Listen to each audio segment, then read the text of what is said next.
Do you ever feel like no matter how much you earn, your money just vanishes?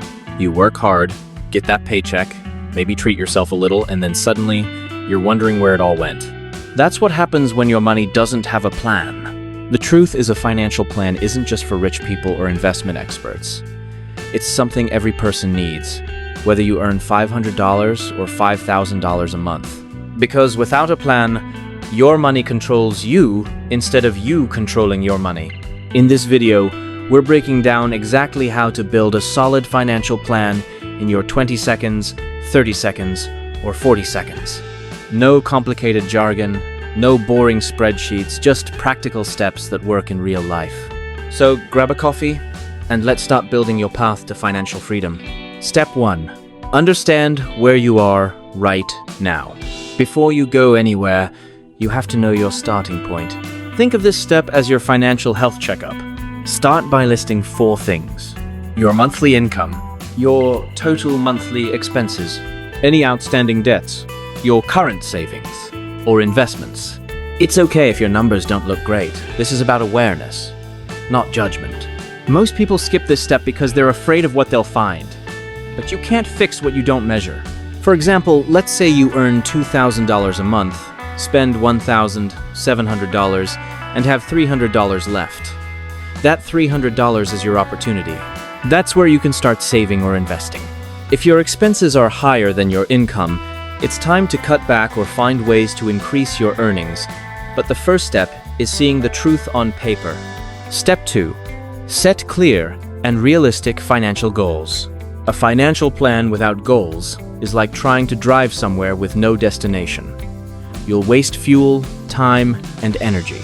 Ask yourself, what do I want my money to do for me? What does financial success mean to me? Maybe it's paying off student loans, saving for a trip, buying a home, or retiring early. Whatever it is, break it down into short-term, mid-term, and long-term goals. Short-term goals: within 1 year. Build an emergency fund. Pay off 1 credit card. Start a side hustle. Mid-term goals: 5 years. Buy a car. Save for a down payment on a house. Invest regularly. Long-term goals: 5+ years. Build wealth through investments. Achieve financial independence. Retire comfortably. And remember, use the SMART rule: specific, measurable, achievable, relevant, and time-bound. For example, I want to save money. I want to save $10,000 in 2 years by putting away $400 every month. When your goals are clear, your plan gets direction. Step 3. Create a monthly budget that actually works. Let's be honest, most people hate the word budget. It sounds restrictive, like a financial diet. But a budget isn't about limiting yourself. It's about prioritizing what matters most to you. The simplest system is the 50-30-20 rule. 50% for needs, rent, utilities, groceries, 30% for wants, dining out, shopping, Netflix, travel, 20% for savings and investments. But here's the key: customize it. If your rent is high, you might do 602-515. If you're saving for something big, maybe 50-20-30. Budgeting isn't about perfection, it's about awareness. To make it fun, try using budgeting apps like Mint, YNAB, or even a simple Google Sheet. Track where every dollar goes for 1 month. You'll be surprised by how much disappears into little things. That $5 daily coffee? That's $150 a month. $1,800 a year. If you invested that money instead, it could grow to tens of thousands over time. Step 4. Build an emergency fund. Here's a golden rule of personal finance. If you don't have an emergency fund, you don't have a plan, you have a hope. An emergency fund is your financial airbag. It protects you when life throws surprises: car repairs, job loss, medical bills, or a sudden move. Start by saving at least 3 to 6 months of living expenses. If your monthly cost of living is $1,000, aim for $3,000 to $6,000 in a separate savings account. Can't save that much right away? No problem. Start with $500, then $1,000, and build from there. The key is consistency, not speed.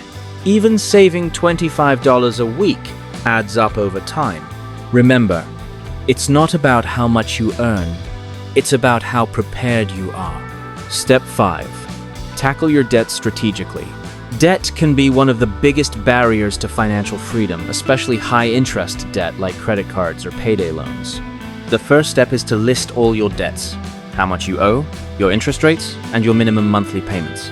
Then choose your attack plan, the snowball method. Pay off your smallest debt first, then roll that payment into the next one. It's motivating because you see quick wins. The avalanche method. Pay off the debt with the highest interest rate first. It saves you the most money long term. There's no right method, the best one is the one you'll actually stick with. And here's a tip. Avoid taking on new debt while paying off old ones. If you can't buy it in cash or pay it off next month, it's probably not worth it. Remember, interest is money you pay for the past. Investing is money you make for the future. Step 6. Start investing the sooner, the better.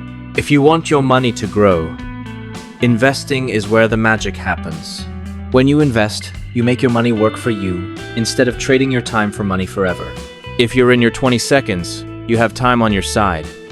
Even small investments grow dramatically over decades thanks to compound interest. Let's take an example. If you invest $200 a month starting at age 25, by age 60 you could have around $400,000, $500,000, assuming a 7% annual return. If you wait until 35 to start, you'll have less than half that amount. That's the power of time. If you're in your 30 seconds, focus on consistency. Automate your investments each month so you don't have to think about it. If you're in your 40 seconds, it's time to maximize your contributions and make sure your investments match your long-term goals. It's never too late to start, but the earlier you do, the easier it becomes. Start simple with index funds, ETFs, or mutual funds. Avoid chasing quick wins or hot stock tips. Long-term, steady investing always wins the race. Step 7. Protect yourself with insurance. Building wealth is great, but protecting it is just as important. Think of insurance as your safety shield. You don't need every type, but you do need the right ones. Health insurance. Even a short hospital stay can cost thousands. Life insurance. If you have dependents, this ensures they're taken care of. Disability insurance. Covers you if you can't work due to illness or injury. Home or renter's insurance protects your possessions. It's not fun to think about worst-case scenarios, but financial planning is about being ready for anything. Step 8. Plan for major life goals. As you move through life, your financial priorities will change. In your 20 seconds, you're building a foundation. In your 30 seconds, you might be thinking about family, a home, or career stability. In your 40 seconds, it's about building wealth and preparing for the future. So, here's how your plan might evolve. In your 20 seconds, build habits. Focus on saving, learning, and investing early. In your 30 seconds, increase your income through skills or side hustles. Prioritize debt payoff and long-term investing. Start saving for your children's education, if applicable. In your 40 seconds, review your retirement plan. Diversify your income streams. Protect your assets and plan for healthcare costs. Each decade has different goals, but one common rule: stay consistent. Step 9. Plan for retirement early. Retirement might feel far away, but one day it won't be. The best time to start saving for retirement was yesterday. The next best time is today. Start by contributing to your employer's retirement plan, especially if they match contributions. That's free money. If you're self-employed, open an IRA or other retirement account.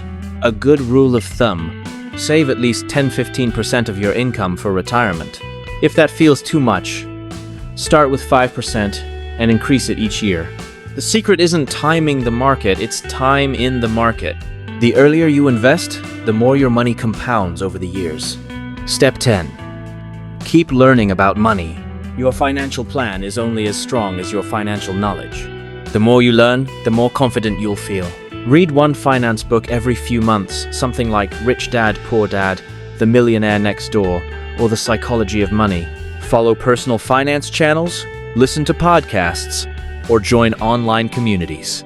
Make learning about money part of your lifestyle, not a one-time task. Step 11. Review and adjust regularly. Your life changes, your financial plan should too. Review your plan every 6 months, or at least once a year. Ask yourself, are my goals still the same? Did my income or expenses change? Do I need to rebalance my investments? If you just had a big life change like a new job, marriage, or child, update your plan immediately. Financial planning is not about getting it perfect the first time. It's about improving it step by step. Final thoughts. Building a financial plan isn't about being rich. It's about being ready.